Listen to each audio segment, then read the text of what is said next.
પુરુષોત્તમ માસના પવિત્ર અવસરે વડોદરાના માંજલપુર સ્થિત વ્રજધામ આધ્યાત્મિક સંકુલ ભક્તિમય રંગે રંગાઈ ઉઠ્યું હતું.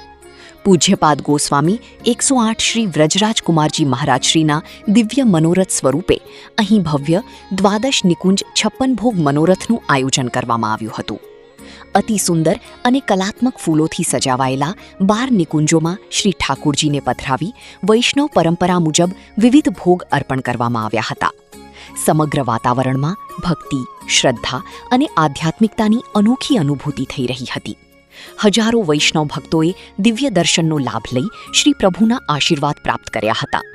સાથે જ પૂજ્ય શ્રી વ્રજરાજકુમારજી મહારાજશ્રીના સાનિધ્ય અને આશીર્વચનથી ભક્તો ભાવવિભોર બની ગયા હતા. પુરુષોત્તમ માસ દરમિયાન વ્રજધામમાં રોજબરોજ વિવિધ મનોરથો અને ધાર્મિક કાર્યક્રમો દ્વારા ભક્તિમય માહોલ સર્જાઈ રહ્યો છે.